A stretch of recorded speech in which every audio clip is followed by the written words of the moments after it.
2, 1. Let's go. Welcome to the Fiction Addiction Podcast, a podcast where we go one-on-one with fiction creators, such as authors, filmmakers, actors, songwriters, and more. Each episode, we get the inside scoop on our guests' creative process, the ups and downs of their industries, and our guests also give out tips and tricks that help them become successful. And now, let's jump into the episode with your host, Chris C.L. Lowry. All right. Welcome back to the Fiction Addiction Podcast. My next guest, his writing and publishing career began in 2009 with the release of his debut title, Crew Love, which he released under his self-published imprint, Bleeding Pen Publishing. Years later, he would move to Indianapolis, Indiana, where he would open Maleah Solange Books, a brick-and-mortar bookstore that catered to independent authors. He switched genres to crime fiction and released titles in the Black Love detective series, which consists of Peacekeeper, Cannibal in the City, and Body Bags, Last Rites. After 3 years in business, Maleah Solange Books closed its doors, and he renamed and rebranded Bleeding Pen Publishing to Maleah Solange Books. Ladies and gentlemen, Antwan Floyd Sr. Antwan, what's going on, bro? What's going on, man? How you feel? Man, I'm good. How you feeling, man? I'm great. Thanks for having me on. Thanks for being here, man. So how has this global pandemic affected your life so far, man? I don't know, man. To tell the truth, man, it's been kind of good because I've been getting a lot of writing done, and I don't know. I'm just viewing life differently. It make me appreciate my freedom more because once this is all over, I'm gonna do more things that I took for granted before this lockdown. Yeah, absolutely. So what has been one of the most surprising things in this pandemic? Obviously, we got so many things have changed. They put in quarantine and lockdown in some cities and states. The market runs aren't the same. People are masked up, gloved up. Some stores have restrictions that you must wear masks. So what's been the most surprising thing through this whole pandemic that you've seen? I don't know. I wouldn't say surprising because I kind of expect that. But first thing that pops to mind to me is how quickly we adapt. We find ways to entertain ourselves. We find ways to earn money in a different fashion than we did before. So it's not really surprising, but I still just love maybe the way that it surprises me the way that people come up with the ideas to do these things. But it's not surprising that we do adapt so quickly. So that's what comes to mind for me. Now you mentioned it a little bit when you said you've been writing, but how are you staying creative during the quarantine? I guess that kind of goes back to the question that you asked me before about some things that I'm doing because that kind of slipped my mind. I actually paid for I don't know if you're hip to this, but masterclass. I got the masterclass. I paid for that. I've been procrastinating on getting it for a long time. I'm like, well, I'm in the house now, I might as well. So I've been watching Dan Brown, the guy who did the Da Vinci Code.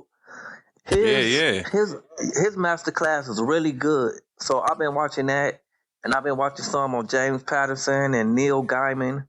So that's what watching those guys and hearing how their process of how they write, that kind of inspires me. So that's where I've been getting some of my inspiration from. Yeah, R.L. Stein, his masterclass on there is real good. I was like, damn, he breaks it down, man. I'm gonna have to check him out. Who is Earl Stein? I'm gonna check him out. The Goosebumps, the writer of Goosebumps. Oh, okay, all right. Yeah, so when he breaks it down, like his writing and creating Goosebumps, creating those type of characters, those stories were all crazy when we were younger.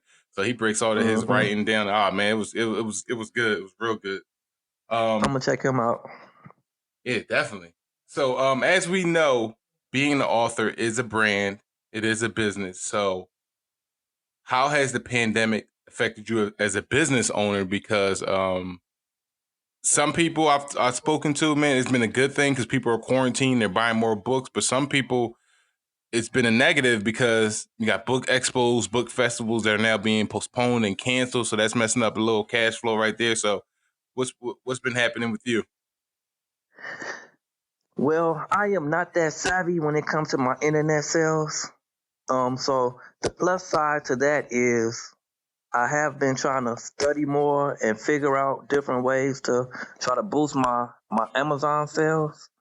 But Right. on the other hand, like you just said, as far as the getting out in the streets and going to these book expos and stuff, I'm trying to stay positive and just wait it out and see what I'm gonna do. I mean, not what I know what I have to do, but wait it out until the storm is over. But exactly right when I got on lockdown in my state, I had just put in a shipment for 500 books. Damn. I was prepared for the summer. Yes. Damn, man. Yes. My books came. So I'm sitting here with all these books in my living room. All these books. And I'm looking online. Yes. I'm looking online like the first week when I got put on lockdown. I'm looking online at some of these expos and stuff at different events I want to go to. And each one I'm looking at, they're getting canceled. I'm like, oh, man. But like I said, I'm just going to hold out, wait until the storm is over. I have faith that it's going to work in my favor. Right. Absolutely. So when did you find out you had a passion for writing? I've kind of always known. When I was younger, I used to I kind of knew when I was real young. I don't know, I don't want to call myself weird, but I was a different kind of kid. I'll say like 10, 11 years old. As a game, I used to sit down and make up my own products like dish soap or whatever, and I'll write my own commercials for them. So I knew at that age that I was kind of a weird kid. So I knew I knew I could write, but it wasn't on my radar for real. But then when I got a little older, I started rapping. So I knew I could do that. Oh, snap. Yeah, then when I became an adult, like in my 20s, I started doing poetry and I was doing spoken word. And then by the time I graduated from high school, I didn't know what I wanted to do in life. So I went to school for different things. I went to school like the culinary arts. Then I went to be a director. Then I went be a bartender. Then I just kept jumping from thing to thing. So Right. I started writing screenplays. That was like in my 20s too. And I moved to Hollywood. I was out in Hollywood for like a month. I didn't know anybody there. Yeah. I didn't know anybody there. I didn't have no money. I got off the bus and went around the corner to I was registered with this staffing agency called Pro Staff.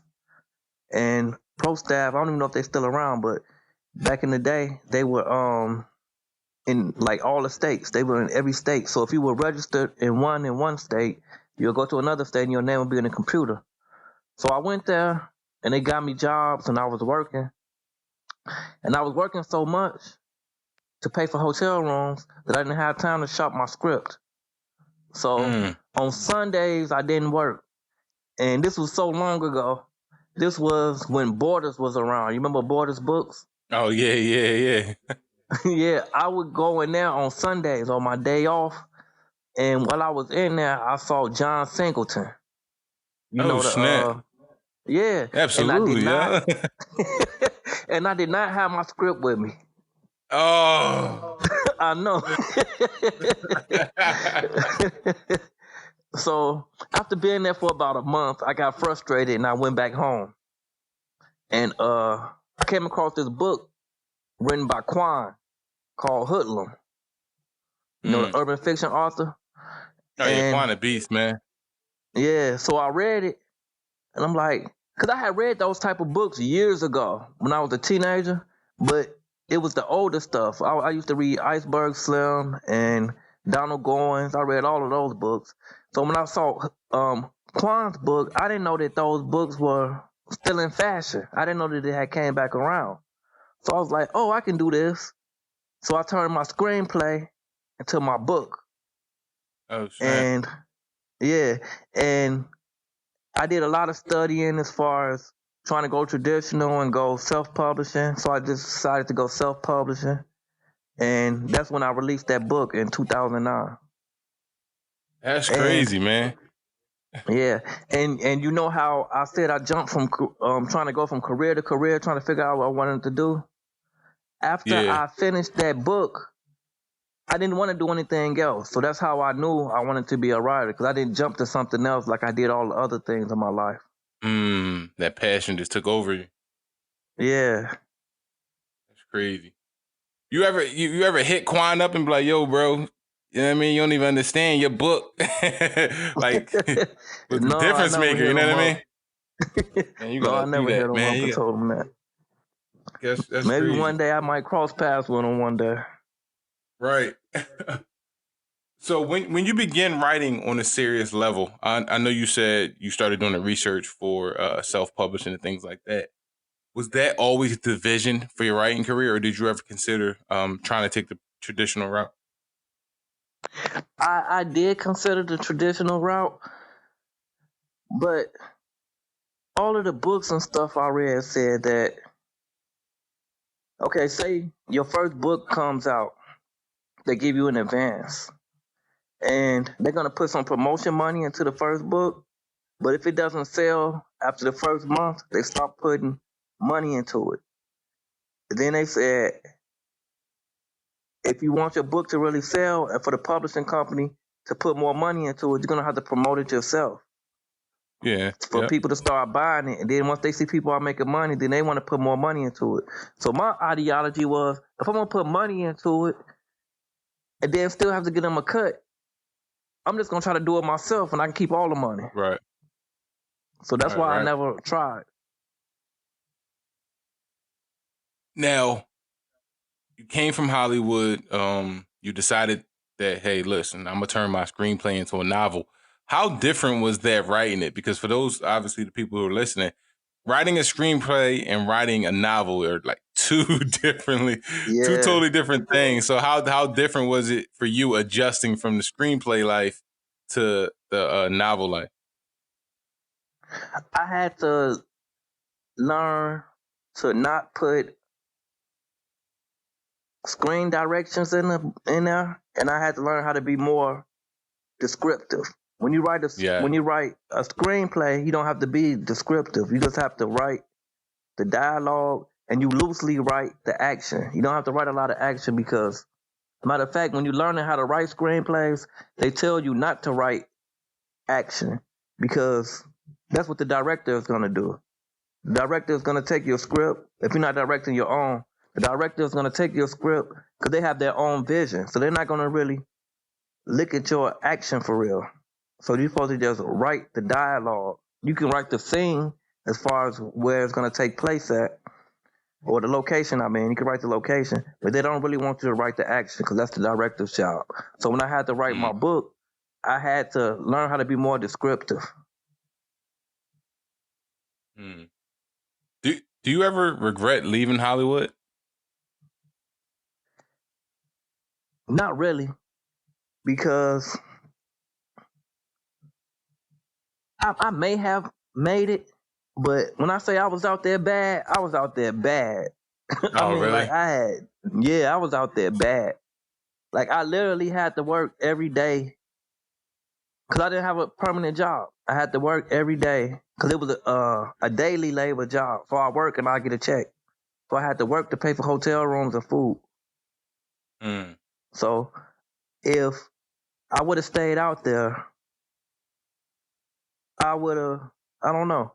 I might have made it. I don't know. But I don't regret not staying out there because a lot has happened to me since then. I was so young. I was in my 20s.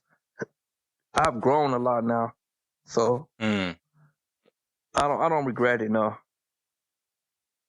So you actually dropped a couple books, man, since your first release.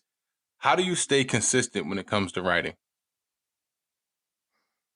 I don't know. It's hard for me to explain. I just get inspiration from, well, when I could go outside, I get inspiration from different things. Like ideas just pop in my head all day. Like I'm just constantly putting notes in my phone to write later. And I still believe that I'm gonna make it to the level that I want to make it at. And I haven't made it yet. So that's kind of what keeps me inspired and keeps me going. And what level is that? I am still not doing this full time. I still work a job and I still do my writing and traveling and selling books at the same time. So I want to get to a place where I'm doing this full time and I'm earning 6, 7, 8 figures. Yeah, speak into existence, man. Yeah. I wanna own another bookstore again. You know, I miss having my bookstore. So that's the level that I want to make it to. Many times when we talk to full-time authors, it's always after the fact. They always give us their story. So I just want to know, like, what's that feeling like now, knowing, like, you know what I mean, working at 9 to 5, but knowing where your passion is, where your heart is. What's that feeling like walking into, obviously, a job establishment, knowing you really, truly want to be somewhere else, like you said, owning your bookstore and owning your books? It can be frustrating and it can be motivational at the same time, at least for me. Because it makes me get up 2 or 3 hours earlier than I need to and write in the morning before I go to work. And while I'm at work and people say things to get on my nerves or annoy me, it automatically clicks in my head like, you need to get on the ball when you get home from work and start writing again. You need to step your game up unless you want to keep working here. Right. You know, so those are thoughts that go through my head. So what's your writing routine? Do you need a certain type of vibe to keep going? You need certain snacks? you know what I mean? What's your writing routine? I don't know. I just need a clean space. I need to do it in the morning because my best ideas come to me in the morning. I need quiet. I need it quiet. I can't write with music playing or the television on. And that's about it for me. I need quiet, clean, and every now and then I need a new location to write. Like, so I don't just I just need a different environment every now and then. So I might write in my bedroom, I might write in my living room, I might write in my kitchen. So I just need a different space. What do you think? What about the change of location? Why do you think that's so important in terms of your writing? I don't know. I don't know, but when you just asked me that question, something just popped in my head from what I heard, and I might give this a try. I heard, what's my man name? I was talking about Dan Brown. You know, he writes the thrillers, so it's kind of fast paced. And he said a lot of his ideas come to him while he's walking. And he said, so a thriller, y'all, is fast paced. In the book, the characters are always moving fast. He said, you look at television shows, nobody's ever standing still. They're walking somewhere, they're moving. It's fast paced. So he said what he does is, I'm going to try this too. He said when he's writing, he has some type of app. I can't remember the name of the app. He said he has an app on his computer that every hour the computer will automatically shut down for 1 minute. So he says, you said you can't stop it. The app just shuts it down. He said when the computer turns off, he'll get down and do some push-ups just to get his blood going, get the adrenaline pumping. Yeah. I'm like, that's kind of crazy. a good idea. Yeah, he hell said, yeah. Yeah, he said it gets the adrenaline pumping and gets your brain waves moving, the blood moving in your body. And he said when the computer logs back on, then he'll sit down and start writing again. The ideas flow, more smoothly, they come through a little better. Damn, that's hot.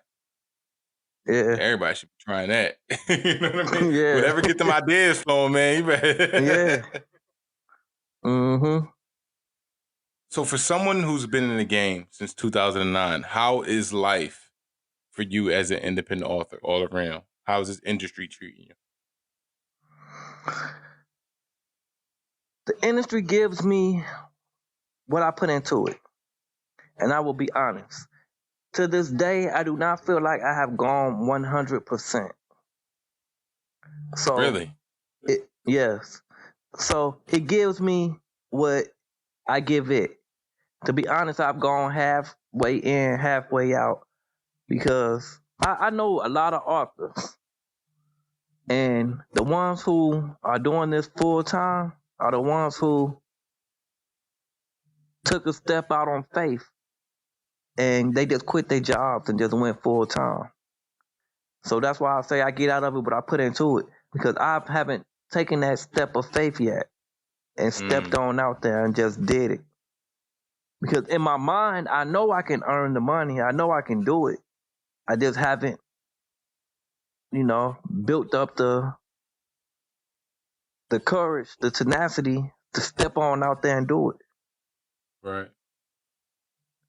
Because when I travel, I do well. The part I love about it the most is actually talking to readers, talking to the people out there on the street when I sell my books. I'm in my element. One of my best attributes is customer service. So I don't. My thing is, like, when I used to have my bookstore, I did book signings every weekend for like 3 years straight with a different author, different independent authors. Yeah. And I had a lot of first-time authors, so I would tell them, you're not selling your book, you're selling yourself. Because the people who are going to come past here, they've never heard of you before. They don't know your book. So if they buy your book, they're not buying it because you're a good author. They're buying it because they like you. Dang, break that down more, man. Break that down more for more. Yeah. Not selling your book, you're selling yourself. The new authors. Mm-hmm. So that's what I use when I go out there. And I also learned that they are just people. So you got to look at all these people. Like they say you can't judge a book by its cover, but most of the time you can. So you got to look at these people, depending on who your audience is, and kind of size them up quick. And when I say that, I say you can probably look at these people and talking to them for a few seconds, they'll probably remind you of somebody who related to you.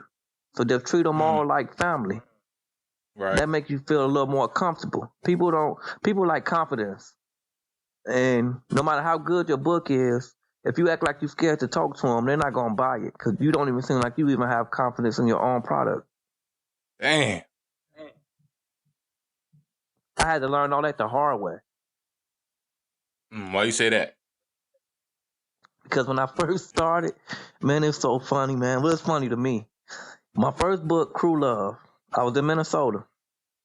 I knew I had to get out on the street to sell my books. So I had my book bag. I was at the Metrodome. Yeah, I was at the Metrodome. Was it the Metro? Yeah, the Metrodome. Yeah, Minnesota, the Metrodome. So I'm at the Metrodome. Tyler Perry was in town. He was doing the Medea. And I had a homeboy who used to go out there and play the drums on the street. He hustled, play the drums for tips. So I'm out there while the play is going on, waiting for people to come outside so I can sell my books. And I'm talking to my homeboy. He doing his thing or whatever. So people come past and I'm all timid. I'm like, excuse me. And people just blowing right past me like I'm not even standing there. Oh, snap, for real? Yeah. So my guy, he looking at me laughing. He like, man, he took my books from me. He like, man, let me show you how to do this. He like, support the local black author. And people stop like, hey, what you got? And they just throwing them the money. Oh, snap. so I'm like, he like, that's how you do that. I'm like, all right, man. So a few seconds later, because that happened during intermission. That was when he did that. So people went back in. Then like maybe an hour or two later, the play was over. But right before the play was over, I seen these two guys roll past with suitcases. You know, the kind you roll on the wheels? Mm-hmm. Big, huge suitcases. And they unzip them. And they pull out big armfuls of Maleah t-shirts. And right when they pulled them t-shirts out, the doors flew open. The streets got flooded with people. And they like, get your Maleah t-shirts. And when I saw that, that shook all my timidness. Because I'm like, they don't have enough. People not going to spend money on a t-shirt and my book. So I got loud. Oh, yeah, like, it's competition support now. the local black author. I was loud. I was like, support the local black author. Yo, so that kind of helped me shake my timidness. Yeah, you was thrown right into the fire. Yeah. Because that just goes to prove. It's been said for years. Way before I was born, closed mouth don't get fed. Fed, man. Not at all. Now, notice you call yourself the king of crime fiction. Break that down for us. That is my speaking it into existence. I saw Lil Wayne long before he called himself the best rapper alive. I mean, long before people called him the best rapper alive, he called himself that. So I'm just taking that, you know what I'm saying? I'm just going to keep on saying it. I put it online. So I tag myself with it. That's another part of my little, trying to make my mark too, as far as having content. So whatever content I put out there, I put that on there and I tag it and hashtag it. So if people put my name in, that might pop up. Or if anybody put in King of Crime Fiction, even if another author has that, my name still might pop up in the algorithm. Right. So I use it for those two things, to speak it into existence and to tag it with all my content. Now, what do you think separates your writing from other authors?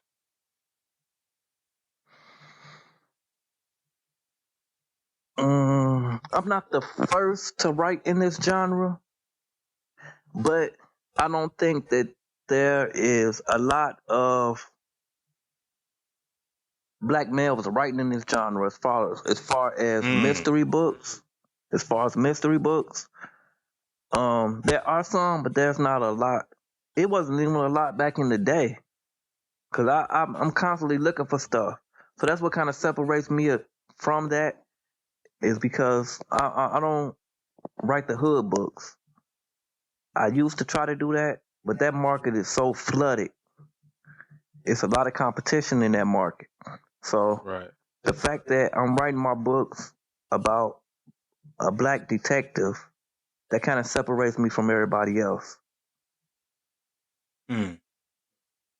Now, even outside of crime fiction, what is your take on black male authors? You think there are enough out here? I think there are a lot, because, you know, independent author. And when I had my bookstore, I dealt with a lot of independent authors. There are a lot. Like, there are millions of them. But as far as even mainstream, there's a lot. But, or should I say mainstream to black people? Because I work with a lot of white people and they never heard of none of these authors. But Right. in our community, a lot of people have. So it's a lot of them out there. Now, I will tell you this. I remember seeing Dame Dash in a lot of interviews. And he said he don't really like to work with men. He prefer working with women. Because men, they come in and they want to try to be the boss. Women, they gonna work with you. Y'all can probably be partners or they can work up under you, but they don't come in and try to take over. Mm. That stuck with me because when I had my bookstore, I'm telling you, I love when the women authors come to the store. They hustle way harder than men. Oh yeah, they hustlers, man. Yes, women get it in. What do you think is so? What do you what do you think needs to be done for not just black male authors, but black authors to get on the radar of all readers, not just in the urban community? Because the stories are good. The stories are there. You know what I mean? The quality of the stories are there. You got some writers out here with excellent work. So what do you think needs to be done to get us all on the radar? I don't think, to be honest, if it is something that we can do about it, I don't know. But in my opinion, I don't think there is anything we can do about it because from where I see, people are biased. Readers are biased. So it doesn't matter what the book cover look like. It doesn't matter. Well, it kind of does matter what the book cover look like. But if, in my opinion, a lot of white readers or non-black readers, if they see that a black person wrote the book, they're gonna automatically assume that it's not for them. Mm. Even though they automatically assume that the stuff they read is for everybody. But they will assume if it's written by a black person or if it has predominantly black characters, they will assume it's not for them. Like, I give you an example. I remember I was talking to this lady. She was a white lady. And we was having a conversation about, well, she brought it up to me about Tyler Perry movie. I can't remember the name of that movie. It was one of the movies where I cannot remember the name of the movie. But it was with a wealthy, I think he was wealthy in the movie. Somebody was wealthy. Or up, you could tell they wasn't like poor. And she said, I saw this movie the other day, a Tyler Perry movie. I'm like, yeah. She was like, you heard of it? I can't remember the name of the movie. I'm like, yeah, I heard of it. And she was like, yeah, it was like, white people, but they were black. So Which movie was basically that? what she was saying was, because it wasn't one of those Medea movies, it was another one. It was one of them other movies where it had like different actors in it. I can't remember the name of it though. But basically what I got out of that was he only viewed black people in a certain way, not having wealth or carrying themselves Right. in a certain fashion. So I think that's what my whole point for telling that story was. I think some people, non-black people, when they see a book written by a black author, they automatically assume that it's not for them. They won't relate to it. That's my opinion anyway. Right. Now you created your own publishing company when you released your book. What was the story behind the name, Bleeding Pen? Like I told you, I used to be a rapper and a poet. So Bleeding Pen sounded poetic to me. I'm like, that's tight, that's cool, Mm-hmm. And it had a double meaning, kind of like a pen when it's broken it bleeds, Mm.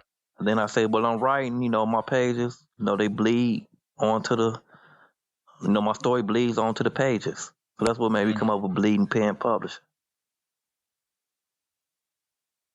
Now, if there was one thing you would have done differently from the moment you finished your first manuscript until today, what would that one thing be?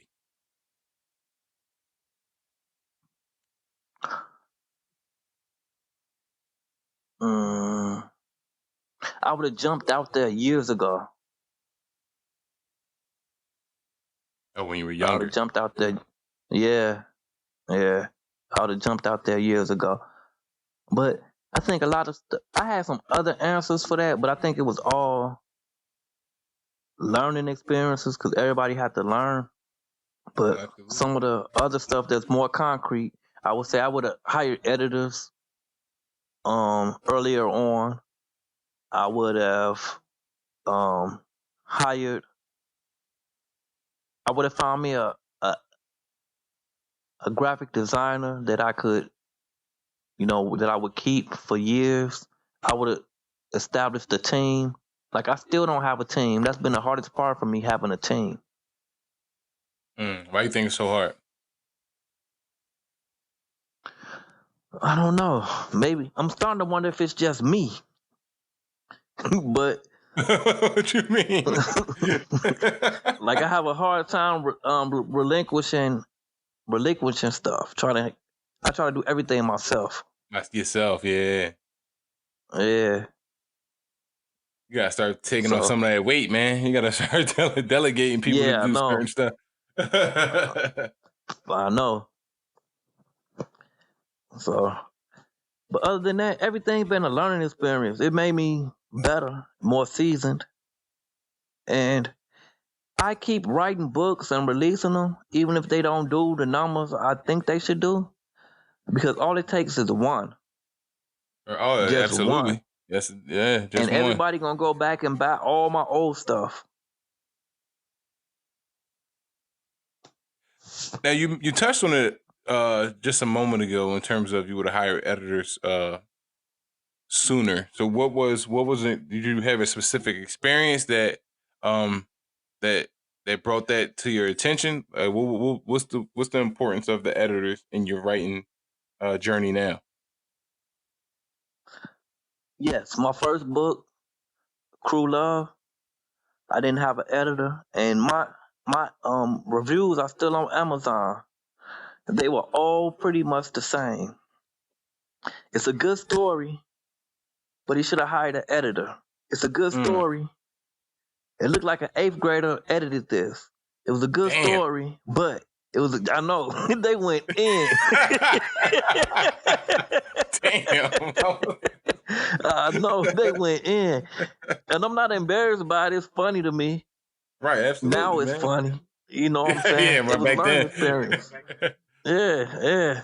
So I could have saved myself steps along the way and put my best foot forward when I was first starting. Now, what was that moment like? Obviously, like you said, it's funny now because it was a learning lesson that helped you grow as a writer. And you built obviously your craft and developed your craft more from then. But what was that feeling like then? You know what I mean? Back in 2009, you put your book out, put your blood, sweat, and tears, and then you start getting these reviews. You know what I mean? How'd that feel? It was exciting to me. I kind of thrive off of not negativity, but off of constructive criticism. Oh, And okay. and no matter how harsh the words were, that's the way I viewed it. Because I don't know if your listeners might, who are writers, or you yourself, you're a writer who might go through this, but it's very hard to get people who you know to read your stuff. So the fact that somebody had even read it and then took the time to leave their opinion on it, I valued all of that. Those were That's jewels, dope. Dope mindset to have. you know. Yeah, because it is hard to get people you know to read your stuff. Strangers will read your stuff quicker than people you know. Absolutely. Say that again. Yeah. Why you think that So is? I didn't, because people, you see you a certain way, but then the world sees you a different way. And people who know you and who grew up with you, and you wasn't doing writing your whole life, or even if you was, but you took the step to actually produce something, you have a product, they still don't see it. They they still don't see it as taking it serious. They still don't take it serious because they know you, they have a different view of you. Mm. That's just how it is. I just feel like people don't really take you serious until you get rich or famous. Right. It's like that with everybody who's into the arts. Like if you're an artist, like you like to paint, you're a musician, you're a rapper, you're a writer. Hell, even if you want to open up your own restaurant, whatever you want to do, nobody take you serious until you start making money. Now, so you talked about the editing process a little bit. Well, take me through the process of finding your designer for your book covers and what you were looking for as a writer when looking for a designer to match your style. See, that's another thing right there when I say I needed to delegate more. So my first book cover, I was on the internet. And I was just getting familiar with the internet for real. I didn't really mess with computers that much back then. So I was just starting to get familiar with Google and all that and searching and stuff. So it took me a long time to put my book out because I had to pay people over the computer. And I was nervous about sending in my money. So I'm like, oh man, I do not trust this. I'm gonna send these. Right. I can't, like, they live all the way in Atlanta. How am I gonna get to them if they don't do my stuff? Yeah, so that's a fact, man. Yeah. So my first book cover I paid for, this lady did it. It didn't look that good, and I didn't realize that. I was just happy because my name was on the cover. So I didn't even have a home computer, so I used to do my stuff on the computer. No, I take that back. I did. This was how the struggle was real for me. So I had this old laptop, and it had a floppy disk. This is how long ago it was. It had a floppy disk. Yeah. So I used to write, and it was right when floppy disk was going out of style. So I used to write on my computer.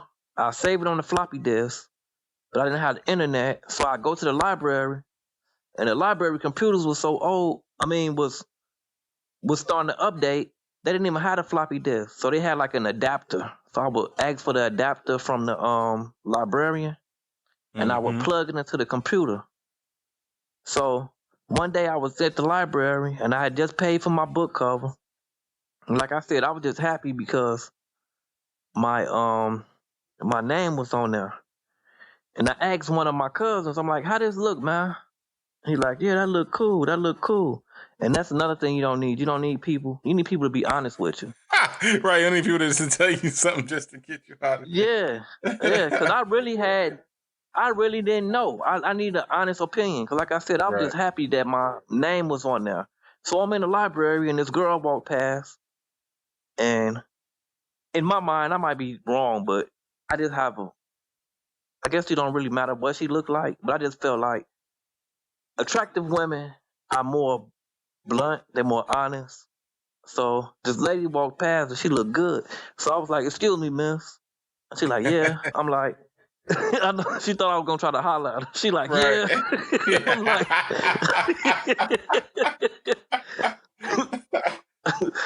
I'm like, I pointed to the computer. I'm like, if you seen this book in the store, would you buy this? And she looked at it. She was like, no. I was like, all right, thank you. All right, thank you. So I had already spent my money on that book cover. So I'm like, okay, that's money gone. So that's when I started looking at.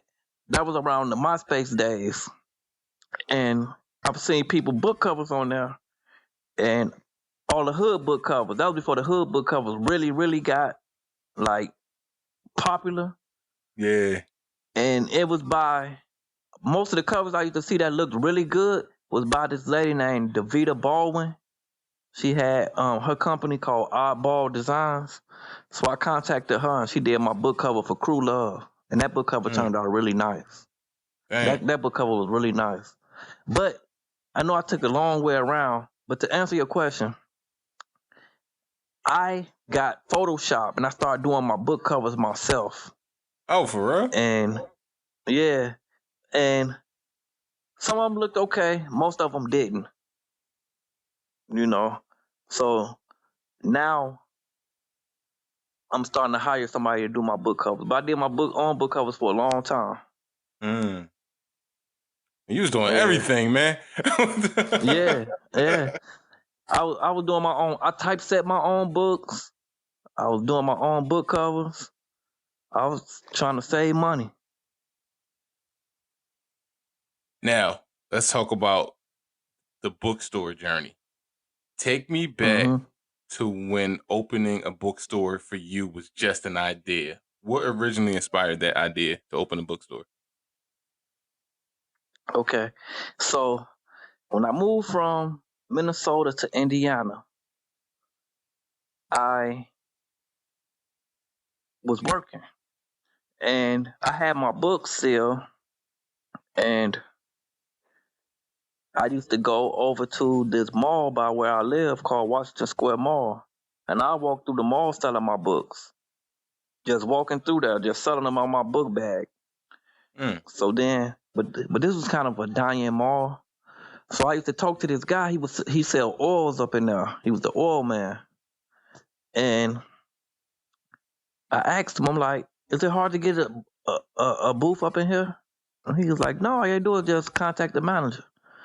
So I contacted the manager, and the rent was so cheap. It was like super cheap. So I got a kiosk.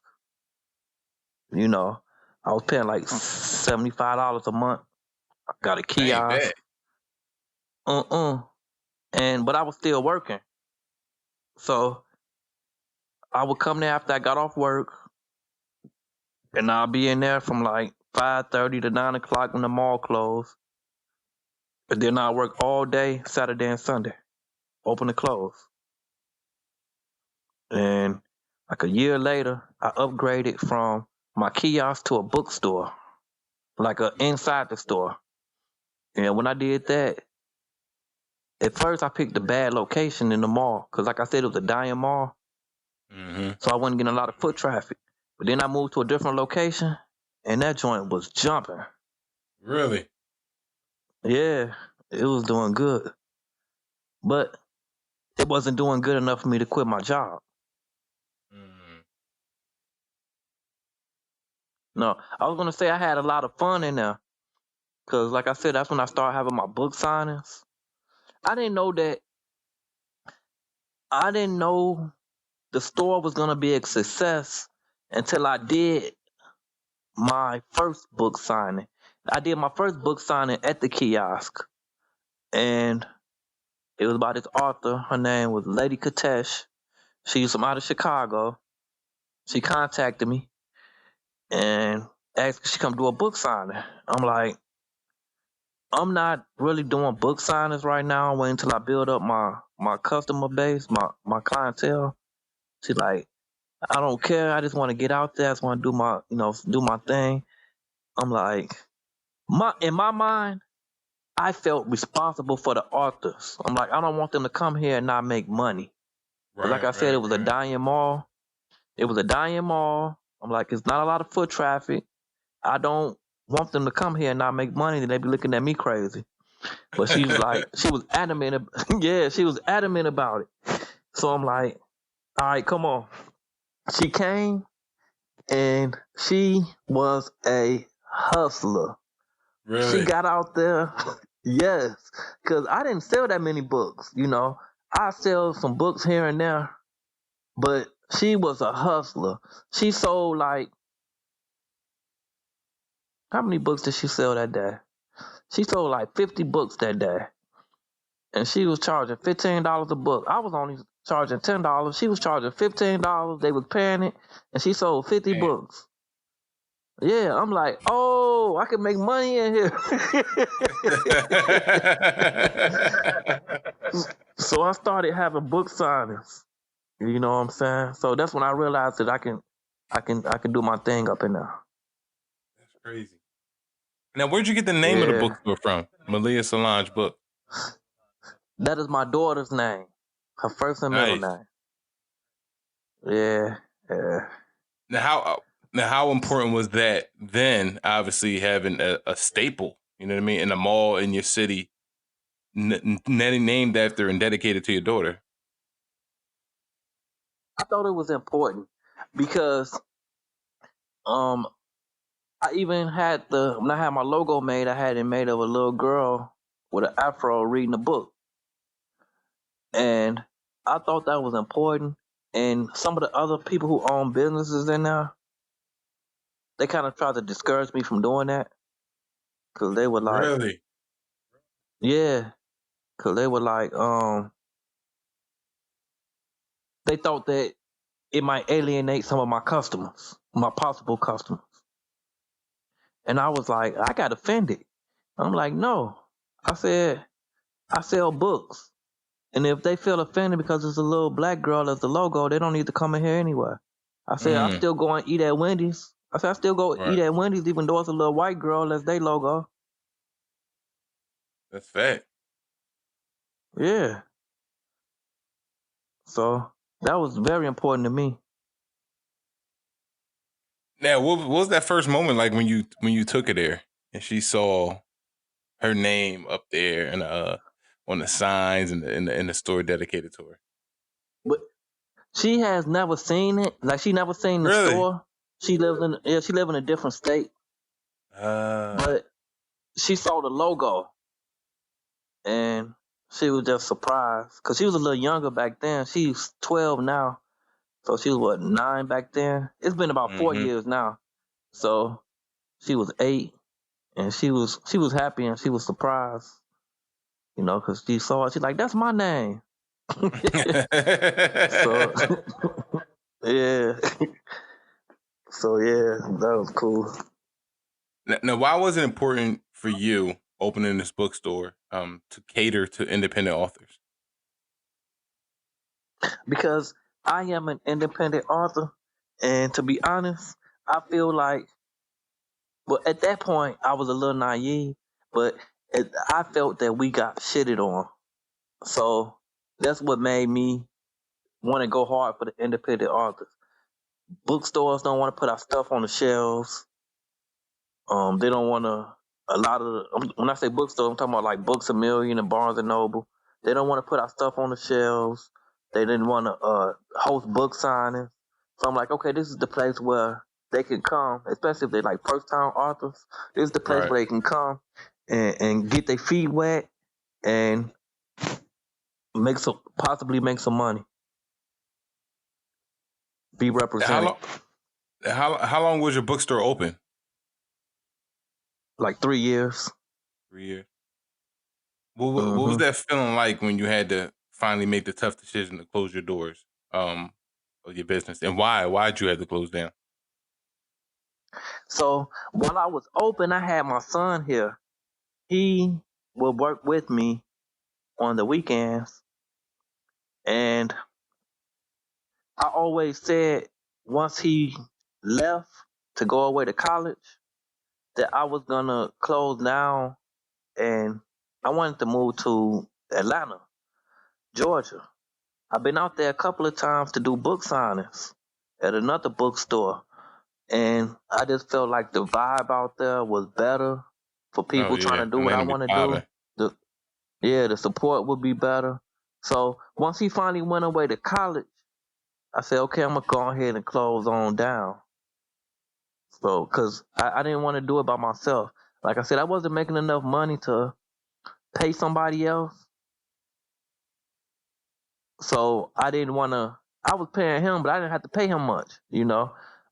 Right. And other people, they gonna want their money. Even if I don't make money, they gonna want to get their check. Oh, absolutely. You know what I'm saying? They want all that. Yeah. So I just closed on down. Now the feeling, the way that I felt kind of relieved to be closed. But after I closed, after a while, I missed it.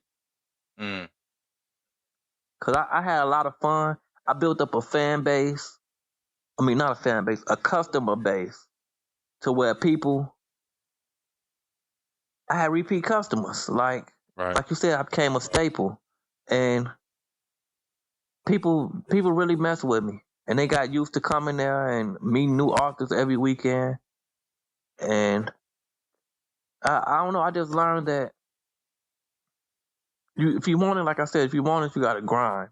And it used to irritate me so much. It used to irritate me so much that it's a lot of authors here in Indiana. In Indianapolis, it's a lot of authors.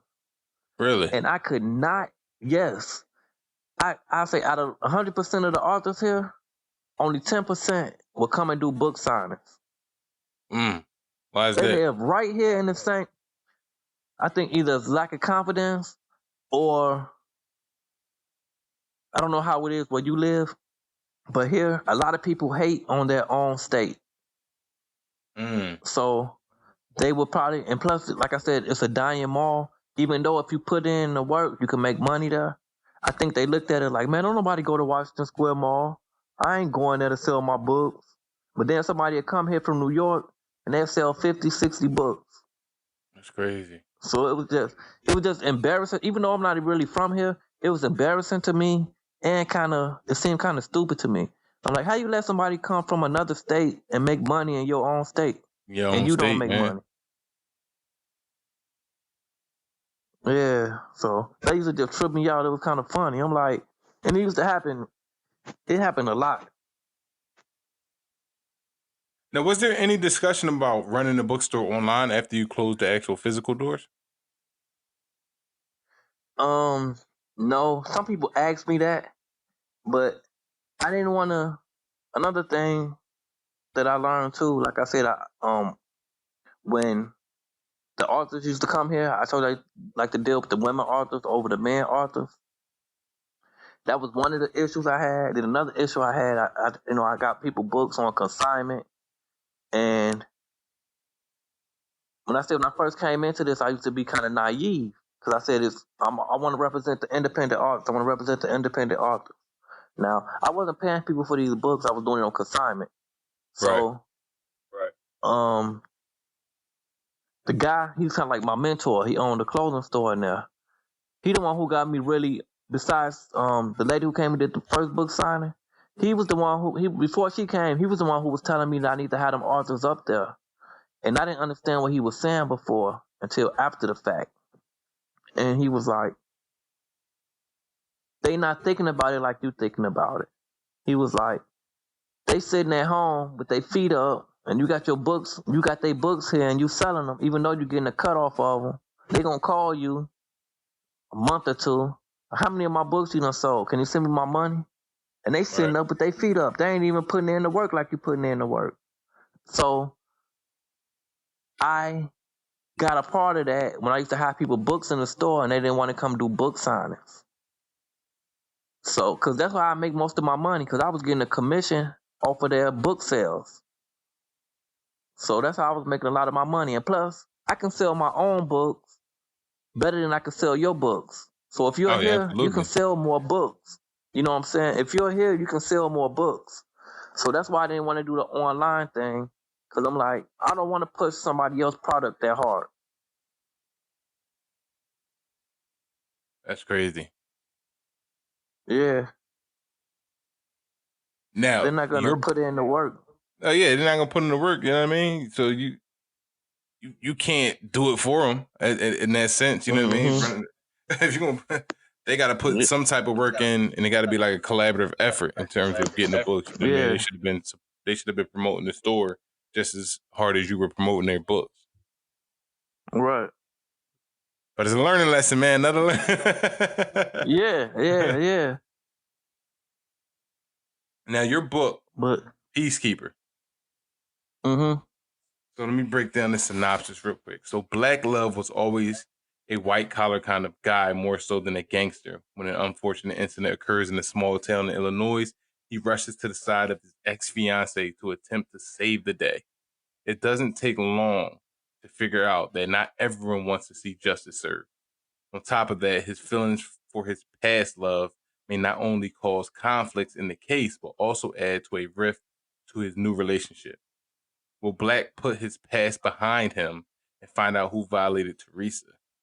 In this fast-paced tale of pain, misguided passion, and love loss, we follow these three souls as they embark on a journey of romance, rape, and retribution.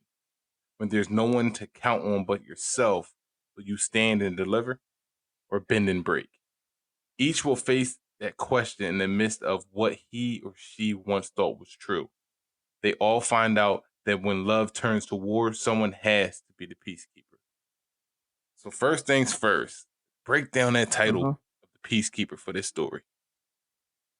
So that goes back to my poetic days. I like to play on words, and people, when they hear Peacekeeper, they automatically think of Peace, like peace, opposite of war. But I like to play on words, so I spelled it Piece, keeper, which a lot of people know peace is another word for a firearm. Yep. So he's the peacekeeper. He keeps his peace on him.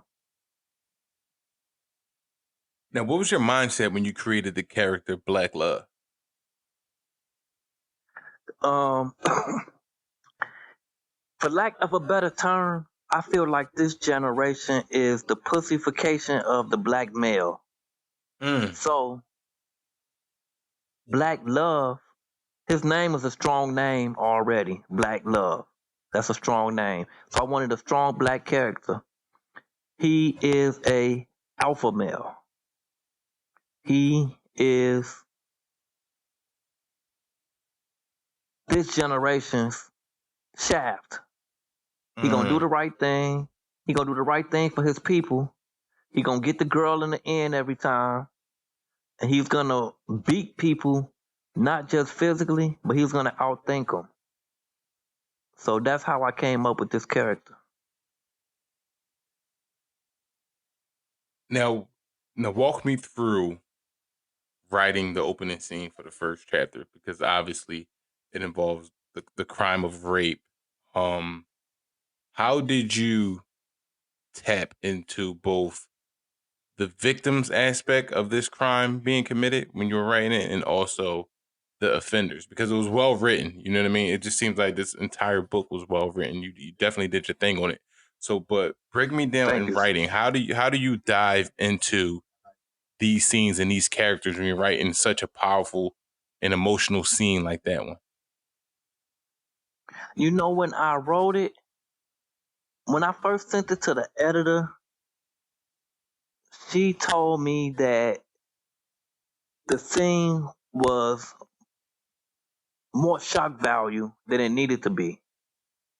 And when she first said that, I didn't view it that way. I wrote it that way because I learned when writing, just like I was gonna say with music, but I just stick it to writing. I learned with writing, especially in this day and age, when people's attention span is so short, I learned that if you don't grip them, if you don't hook them in within the first page, the first or second page, they may not continue your book. So I wanted that. That's why that scene is so graphic like that. But after having so many people read it and they all have the same interpretation, like you just said, like it's very vivid. Like I've even had some women tell me that reading it is a trigger. Because they've been through stuff like that. I didn't view it that way. I wasn't very sympathetic writing it as far as, or not sympathetic, empathetic writing it from looking at it from a male's point of view versus a female's point of view and how that might affect them. So that brought me back to what the editor said, to where it's more shock value than it really need to be. I could have written that scene to where it wasn't as graphic as it was. But when I first wrote it, in hindsight, I see what she was saying. It was shock value. But in my mind, I was doing it to hook people in. So that's why I was written that way. Do you think writers need to be empathetic in terms of scenes like that or situations like that? Because a lot of back and forth goes on with comedians, and they talk about comedians. Do comedians need to be censored on certain topics? Do you think the same thing applies to writers, or is that shock value important in books that were once out? Well, first thing I want to say is I don't believe in censoring anything, you know, because I could have went back and changed that. Even like now, I could still go back and change it, but I'm keeping it because that's the frame of mind I was in when I wrote it. So I Right, don't believe in absolutely. censoring anybody. I don't believe in censoring anybody. I don't think even if people say stuff I don't agree with. That's what the world is. The world is made of all different type of people. You know, it take all different type of people to make the world go around. So no, I don't believe in censorship. I don't think people should be sympathetic or empathetic when they do their craft. It's their art. You know, some of the things people say might be kind of foul, but you know, you just got to take it. You know, that's just what it is. Now, how do you tap into that mindset? Because I spoke with another author, and they talked about she actually writes psychological thrillers, so she gets in the mind of sociopaths, and sometimes it's first person. And she talked about having to decompress after writing certain scenes because she was in that mindset. Do you feel that you have to do some of the similar things with some of the graphic scenes and that are involved in crime, obviously killings and things like that? Do you ever find yourself having to decompress coming out of writing certain scenes? No, I don't have to decompress. I'm pretty cool with that. My thing is trying to find more creative ways to say the same things that other people may be Mm, saying. right. You know, but as far as decompressing, no, I'm cool. I don't think my stuff. I've learned to take a lighter tone with my writing because I've learned that you don't have to be as graphic to make people feel it. Mm. Break that down in terms And of not being as graphic, because you do come from like, both sides of film and being an author. yeah, it's like I said, like as far as that scene that you were talking about before, how I described how the woman was being sodomized, and I could have written that without going through the steps of her actually being sodomized. Right. So that's what I mean by that. Like you don't have to be so graphic. I could have still got the point across without being so visual. Like, because the way I describe it, you can actually visualize that happening. And Hmm. I could have been more creative with writing that. I could have alluded to that.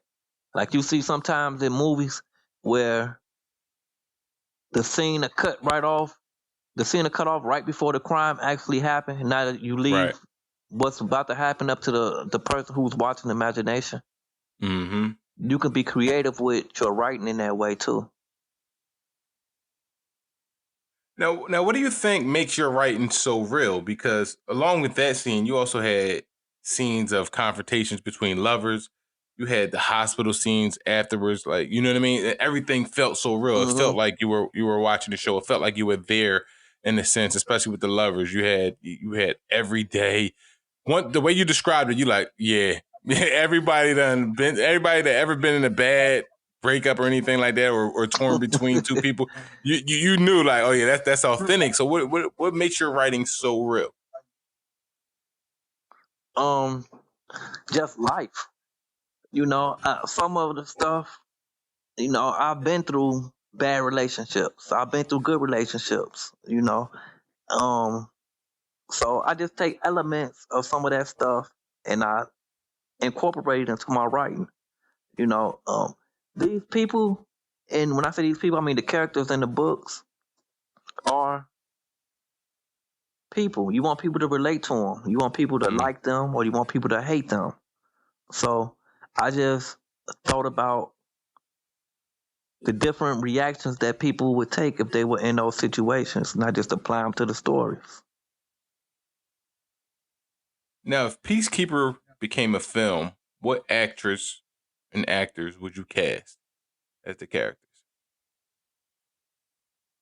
I don't know, because I used to think about that when I first wrote it, and I can't even remember who the people were who I thought of play the roles. I think for what was her name? Teresa. For Teresa, I would want Nicole Bihari. You ever heard of her? Yeah. Nicole Bihari. People who never heard of her, she's the lady who played in. She was the black actress who played in Sleepy Hollow, the TV show. Mm-hmm. Her. I used to want, but he has a bad name now for himself. I used to want it for Black. The guy, I can't remember his name, but the guy who had played Easy E. Oh yeah. Jason Mitchell. I think his name is Jason Mitchell. Yeah, that guy. He's a good actor, man. Yeah, That'd have been perfect though, like but the build, the height and all that. Yeah. yeah. And then I only thought about three characters. I thought those two, and then for the father, I wanted James Avery. Damn.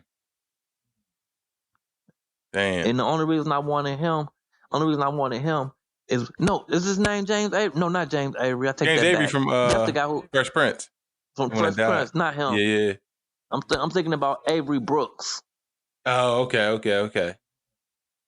And the reason I thought of him is because he used to play Hawks from Spencer for Hire, the old TV show back in the day, the detective TV show. Hawks was the black guy on there, and he was a detective.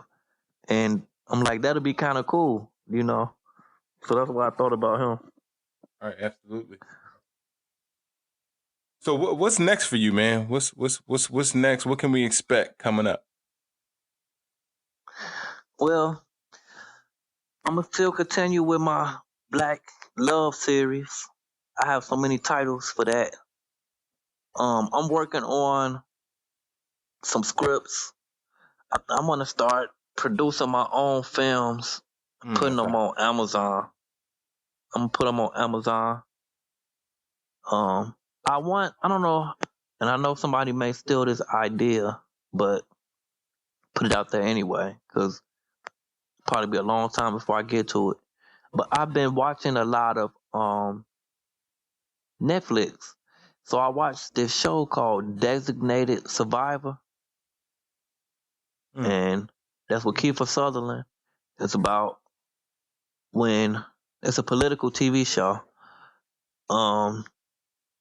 Basically, everybody in the Congress gets killed in a bomb. And he's the Secretary of HUD. So he was the only person who survived, who was in the long, when the president died, or if the president died, then the vice president, then the vice president died, then somebody else. And he was like number 9 on the list, number 10 on the list. Everybody else was dead. So he became the president. So that TV show and West Wing, another political show. There's a lot of political shows out there. So I had the idea. I said, I want to write a script for a TV show that's all black. That's a political show. And I would base it around the Black Caucus. So I thought that would be a good idea. So I'm kind of toying around with that. But I have some other ideas. So I think my thing is I'm going to start working on some films. Yeah, that'd be dope, man. And take another crack at it. Yeah. And you know me, with this time I'm probably hire people, but I'm gonna produce it myself. Right. Now tell everybody where they can find you at, where they could order your books at, where they can reach out to you at. Well, on my social media across the board, Instagram, Twitter, Facebook, it's just Antwan Floyd Sr. Put that in, you can find me on any of those. You can find my books on Amazon. Same thing, put in my name, Antwan Floyd Sr. Or if you want to get an autographed copy, you can go to MaleahSolange.com and get my books off of there. All right. This was the Fiction Addiction Podcast, and this was Antwan Floyd Sr. Antwan, we appreciate it, bro. Thank you, man. I had a great time. Thank you for joining us on the Fiction Addiction Podcast. Make sure you visit fictionaddictionpodcast.com for links on everything we talked about today, as well as awesome resources, additional tips, and fiction addiction merchandise.